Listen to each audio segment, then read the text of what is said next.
Hey, what's up guys? So today I'm going to talk about some of the differences between these. All right, so I've got a collie stick in one hand and I've got nunchucks in the other hand. So these, obviously, length can vary greatly. This is relatively common length, 12-inch chucks and about a 4-inch connection, right? This is kind of longer than what I usually use for a collie stick. This is my sparring collie stick. It's about 31 inches. All right, so some of the differences is, obviously, this is a flailing weapon. So I can generate a little bit more power because of the type of motion that this goes. It actually lags behind a little bit, but can come a little bit faster. Disadvantages of nunchucks versus a collie stick is, well, it's usually a lot slower to be able to go and do a secondary strike, right? So I can usually whip the stick around a lot quicker because I don't have to allow any sort of bounce off my body. I'm not worried about, as I do this strike and stop it here, is it going to crash into my body? I don't have to worry about those types of things with a collie stick. This definitely takes a lot more skill to be able to use nunchaku as a weapon compared to a collie stick. So a lot of these are actually going to be kind of disadvantages. One of the cool things about the nunchucks though is it's going to help my attributes a lot better. I'm going to have a lot better coordination from using nunchaku versus using a collie stick, right? So one advantage that the collie stick has is I can strike with this part, the middle, and not worry about hitting myself with my own weapon, right? Obviously, this is not the ideal spot that I should be striking with. The ideal spot that I should be striking with is going to actually be the same, whether it's with a collie stick or with nunchucks, right? So if I'm using a collie stick, I'm going to be striking with the last 3 to 4 inches, as that's going to be the most powerful, right? So the inside portion here, closer to my hand, is going to be moving at a slower pace than the part further out. It's going to be moving at a faster pace because it's connected.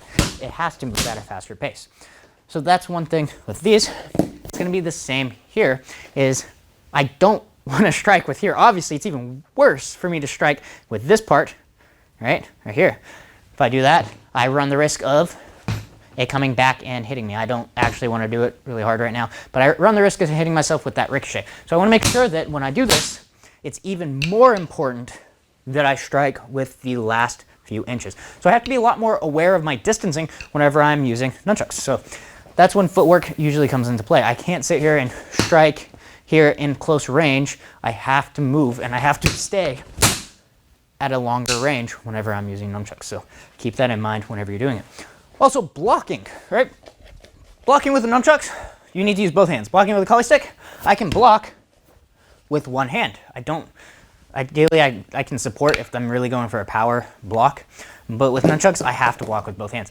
I'm not going to be trying to strike them. I might strike their arm, but I'm not going to be trying to strike their weapon to use it as a block. If I am going to use this as a block, I'm going to have to use both of my arms, which ties me up, all right? So keep that in mind.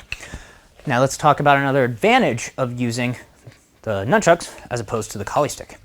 Well, in nunchucks and sparring, I'm going to be holding both of them the majority of the time other than when I'm striking. What that means is I can strike with this hand or I can strike with this hand, right? But I can strike with those from this same position. With the hands out in front of me getting ready to block, I can strike with one or I can strike with the other just as easily. So I have the option of coming from either side without having to chamber it from one side. I can't do that with a collie stick, right? I'm not going to be able to strike this way from here. I have to bring it to this side and then I have to strike, right? It's a lot easier. Even from here, it's a lot easier to see that I'm striking from this side, usually here. So you have a little bit more of a telegraph with the stick whenever you're doing this, because if I want to strike that backhand, I have to bring it off to the backhand side or here. I could whip it around. Yes, that's a possibility. But again, it's easier to see that than which hand am I going to strike with? Oh, I'm going to strike with that hand. All right? Oh, I'm going to strike with that hand. It's going to be relatively easier to strike with either hand going to either side. All right? So keep that in mind whenever you're picking one, right? I like to do both of them. Now, let's talk about power generation, right? So power generation is actually going to be the same, So if I really want a powerful strike, I want to, just like if I was going to do a cross, I want to get triple extension, right? I want to extend at my ankle, I want to extend at my knee, and I want to extend at my hip, which means I have to have a slight bend in my leg, and it'll to extend and turn my hip. So the power generation is the same. It comes from the ground. As I do this, here, it goes from the ground up, turning the torso, extending out, going through. Same thing. I'm extending from the ground as I'm trying to generate that power.